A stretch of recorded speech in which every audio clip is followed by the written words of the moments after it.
Hello guys, നമ്മുടെ camp വീടാണ്. അതായത് നമ്മുടെ ക്യാമ്പ് മാത്രമല്ല വെനീസ് വീടാണ്. ഇന്ന് ചെക്ക് ഔട്ട് ചെയ്തു. കാലാവസ്ഥ പ്രതികൂലമാണ്. ഇന്ന് യെല്ലോ അലേർട്ട് കാണിക്കുന്നുണ്ട്. തണ്ടർസ്ട്രോം ഉണ്ട്. നമ്മൾ നേരിട്ടിപ്പോ വെനീസിലെ സെന്ററിലേക്ക് പോവാണ്. കുറച്ച് മ്യൂസിയംസും ഒക്കെ ഒന്ന് എക്സ്പ്ലോർ ചെയ്തിട്ട് അടുത്ത സ്ഥലത്തേക്ക് പോവാണ്. ഇറ്റലിയിലെ ഇവിടുത്തെ ലാസ്റ്റ് ഡേ ആണ്. സോ എല്ലാവരും കാണുക. ബാക്കി വിശേഷങ്ങൾ അപ്പൊ പറയാം. ചതാ. നമ്മുടെ ക്യാമ്പിന്റെ ആൾക്കാർ തന്നെയാണ് നമുക്ക് ബസ്. ഞങ്ങൾക്ക് 3 പേർക്കും വേണ്ടി ഓടുന്ന ബസ്സാണിത്. 2 പേര് ഫ്രണ്ടിലുണ്ട്. വലിയൊരു ബസ്സാണ് കേട്ടോ. പിന്നെ നിങ്ങൾക്ക് കണ്ടാൽ അറിയാം, നല്ല മഴയുണ്ട്. മഴയും ഇടിമിന്നലും ഒക്കെ ഉണ്ട്. ബോട്ടൊക്കെ കണ്ടില്ലേ ഗൈസ്, എന്ത് രസാ ഗൈസ്. ഒരു അവിഞ്ഞ കാലാവസ്ഥയാണ്. ഒടുക്കത്തെ മഴ, രക്ഷയില്ല.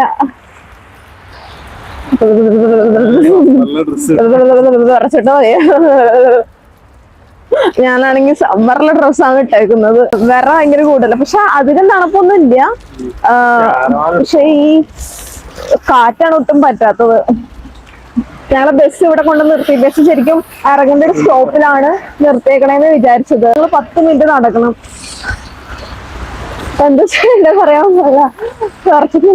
മഴ നോക്കി നിന്ന് മാറാത്തത് കൊണ്ട് ഞങ്ങളൊരു കാര്യം ചെയ്തു. അങ്ങ് നടക്കാൻ തന്നെ തീരുമാനിച്ചു. 10 മിനിറ്റ് പോയിട്ട് 20 മിനിറ്റ് നടക്കേണ്ടി വന്നു. കണ്ടില്ലേ, കാലാവസ്ഥ ഭയങ്കര ബുദ്ധിമുട്ടായിരുന്നു. അങ്ങനെ ഞങ്ങള് വെനീസിന്റെ സെന്ററിലേക്ക് എത്തി. അവിടെ വന്നിട്ട് മഴക്കോട്ട് മേടിക്കണോ അംബ്രല്ല മേടിക്കണോ എന്നുള്ള തീരുമാനത്തിന്റെ ലാസ്റ്റ് മഴക്കോട്ട് തന്നെ ഞങ്ങൾ എടുത്തു. കാരണം അംബ്രല്ല ഉണ്ടെങ്കിൽ ഭയങ്കര ബുദ്ധിമുട്ടായിരിക്കും നടക്കാൻ.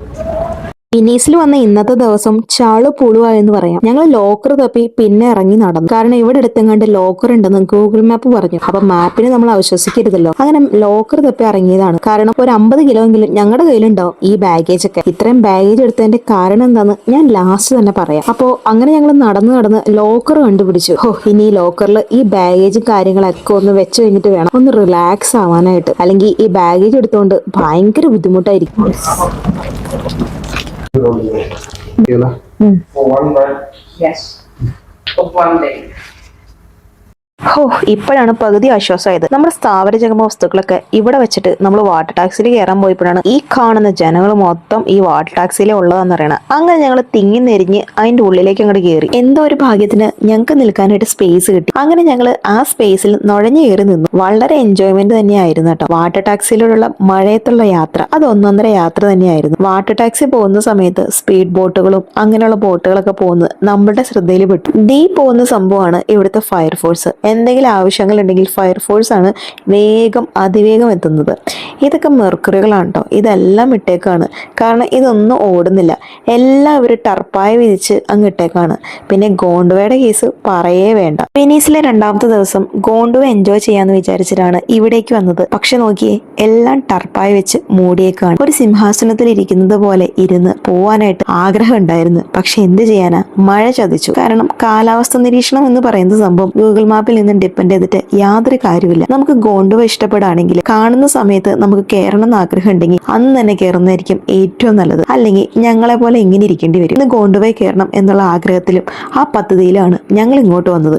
പക്ഷേ കണ്ടില്ലേ, എല്ലാ ഗോണ്ടുകളും അടച്ചുപൂട്ടിട്ടേക്കാണ്. എന്തുകൊണ്ടോ ഞങ്ങൾ ഈ സ്റ്റേഷനിലേക്ക് ഇറങ്ങാനിരുന്നതാണ്. മഴ കാരണം ഗോണ്ടുവ സർവീസ് ഇല്ല. ഇനിയിപ്പോ ഈ സ്റ്റേഷനിൽ ഇറങ്ങിയിട്ട് എന്താ കാര്യം? പെട്ടെന്ന് തന്നെ ഞങ്ങളുടെ പദ്ധതി മാറ്റാന്ന് തീരുമാനിച്ചു. ആറ്റുനോറ്റ് 2ാമത് ഇവിടേക്ക് വന്നത് ഗോണ്ടോള യാത്രയ്ക്ക് വേണ്ടിയിട്ടാണ്. അത് ഫെയിൽ ആയപ്പോൾ എല്ലാവർക്കും സങ്കടമായി. പിന്നെ അത് അങ്ങോട്ട് മറക്കാൻ വേണ്ടിയിട്ട് ബോട്ടുകളെ കുറിച്ചുള്ള ആഭ്യന്തര ചർച്ച ഞങ്ങൾ അങ്ങോട്ട് തുടങ്ങി. ബോട്ടുകളുണ്ട്, നല്ല ലക്ഷറി ആയിട്ടുള്ള ബോട്ടുകളൊക്കെ ഉണ്ട്. കാണാൻ നല്ല രസമുള്ള ബോട്ടുകളുണ്ട്. ചെറിയ ബോട്ടുകൾ വളരെ കുറവാണ്. മേ ബി എന്താണെന്ന് അറിയില്ല. ചെറിയ ബോട്ടുകളുണ്ട്, വലിയ ബോട്ടുകളുണ്ട്. സ്പീഡ് ബോട്ടിൽ ആക്ടിവിറ്റി ചെയ്തോളൂ. ഭയങ്കര ആഗ്രഹം ഉണ്ടായിരുന്നു. നിനക്ക് ചെയ്യാൻ വേണ്ടാന്നില്ല. നമ്മള് ഫയർഫോഴ്സിന്റെ ഓഫീസിലേക്കാണ്. ആ ലൈറ്റിന് എന്ത് വില ഉണ്ടെന്ന് അറിയാമോ? ആ മിന്നുന്ന ലൈറ്റ് ഇല്ലേ, നല്ല വെയിറ്റ് വിലയുണ്ട്. വന്നിട്ട് ഇങ്ങനത്തെ ഒരു ലൈറ്റ് ഞാനേ പണ്ട് ബോട്ട് ബിൽഡ് ചെയ്തോണ്ടിരിക്കുന്ന സമയത്ത് ഈ ഒരു ബോട്ട് എന്റെ അടുത്ത് പറഞ്ഞു, ഈ സാധനം കൊണ്ടുപോയി മറ്റേ ബോട്ടിൽ പിടിപ്പിക്കാൻ പറഞ്ഞു. ഞാൻ കൊണ്ടുപോയി പിടിപ്പിച്ച ബോട്ട് മാറിപ്പോയി.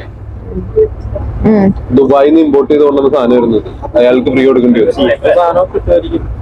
ഈ കാണുന്ന ബിൽഡിങ്സ് ശ്രദ്ധിച്ചോ, ഇതിനൊരു ചെരിവുണ്ട്. നമ്മൾ ശരിക്കും സൂക്ഷിച്ച് നോക്കിക്കഴിഞ്ഞാൽ നമുക്ക് മനസ്സിലാവും ഇത് എന്തുകൊണ്ടാണ് ചെരിഞ്ഞിരിക്കുന്നത്, എന്നിട്ടും വീഴാത്തത് എന്താണെന്നൊക്കെ ഞാൻ ഒരുപാട് ചിന്തിച്ച് തല പുകച്ചു. അങ്ങനെ നമ്മൾ ഓരോ ബിൽഡിങ്സും താണ്ടി താണ്ടി പള്ളികളും താണ്ടി ദേ ഇവിടം വരെ നമ്മൾ എത്തി. ഇനി അങ്ങോട്ട് പാലങ്ങളുടെ മേളം തന്നെയാണ്. വലുതും ചെറുതുമായിട്ട് ഒരുപാട് പാലങ്ങളുണ്ട്. ഏകദേശം 159ഓളം പാലങ്ങൾ വെനീസിൽ തന്നെയുണ്ട്. പാലങ്ങൾ ഒരു സംസ്ഥാന സമ്മേളനം കാണണമെങ്കിൽ അത് വെനീസിലേക്ക് തന്നെ വരണം. അങ്ങനെ ഞങ്ങൾ കുറെ നേരത്തെ ഇടവേളയ്ക്ക് ശേഷം ഞങ്ങൾ ബോട്ടിൽ നിന്ന് ഇറങ്ങി.